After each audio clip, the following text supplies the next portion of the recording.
Hello viewers, আশা করি আপনারা ভালো আছেন। আজকের আমরা আলোচনা করব আর্থ্রোস্যান্টিয়াস। এটি হাড়ের জয়েন্টের ব্যথা এবং অস্টিও আর্থ্রাইটিস সমস্যায় আমরা অনেকেই ভুগে থাকি। বিশেষ করে বয়স বাড়ার সাথে সাথে এই সমস্যা প্রকট হয়ে থাকে। আজ আমরা এমন একটি ওষুধ নিয়ে কথা বলবো যা হাড়ের জয়েন্টের চিকিৎসকরা প্রায় প্রেসক্রাইব করে থাকেন, যার নাম আর্থ্রোস্যান্টিয়াস। আজকের ভিডিওতে আমরা জানব এটি কেন ব্যবহার করা হয়, আর এর কার্য পদ্ধতি এবং এটি সেবনে কী কী সতর্কতা অবলম্বন করা উচিত। আর্থ্রোস্যান্টিয়াস মূলত দুটি কার্যকর উপাদান দিয়ে সংমিশ্রণের তৈরি, যেমন গ্লুকোসামিন 750 মিলিগ্রাম, ডায়াসিরিন 50 মিলিগ্রাম।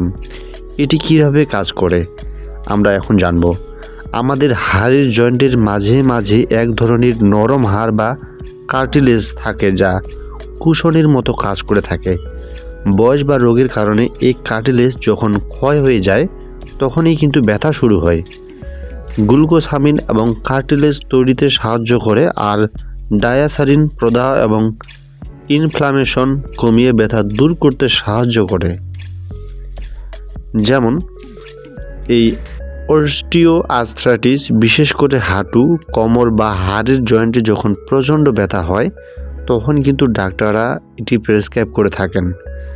বিশেষ করে সকালে ঘুম থেকে ওঠার পর জয়েন্টে নাড়াতে অনেক কষ্ট হয়, সেক্ষেত্রে এটি বেশ কার্যকর।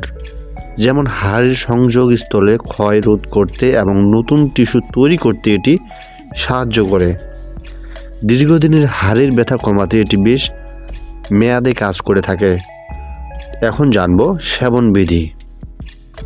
সাধারণত প্রাপ্তবয়স্কদের জন্য দিনে একটি করে ট্যাবলেট দুবার, সকালে ও রাতে দেওয়া হয়। খাবারের পর সেবনের পরামর্শ দেওয়া হয়। তবে মনে রাখবেন, এটি কোনো সাধারণ পেন কিলার নয় যে ব্যথা হলেই এটা খেয়ে নিলেন। এর পূর্ণ সুফল পেতে হলে চিকিৎসকের পরামর্শ অনুযায়ী বা নির্দিষ্ট মেয়াদে সাধারণত 1 থেকে 6 মাস এটি সেবন করা যেতে পারে। এখন জানব, যেহেতু সব ওষুধের পার্শ্বপ্রতিক্রিয়া বা সতর্কতা রয়েছে, এটিরও কিছু পার্শ্বপ্রতিক্রিয়া সতর্কতা রয়েছে।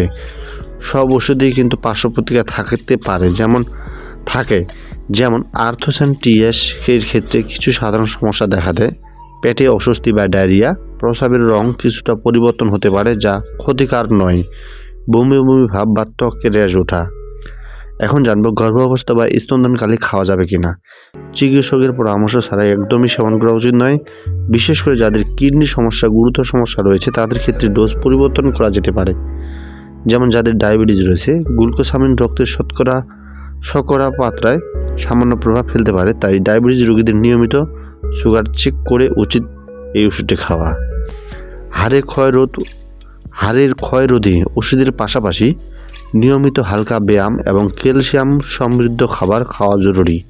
তবে মনে রাখবেন, এই ভিডিওটি শুধুমাত্র সচেতনতার জন্য। যে কোনো ওষুধ সেবনের আগে অবশ্যই একজন ডাক্তারের বিশেষজ্ঞ পরামর্শ নেবেন। ভিডিওটি ভালো লাগলে লাইক দিন এবং এই ধরনের স্বাস্থ্য বিষয়ক তথ্য পেতে আমাদের চ্যানেলটি সাবস্ক্রাইব করে রাখুন।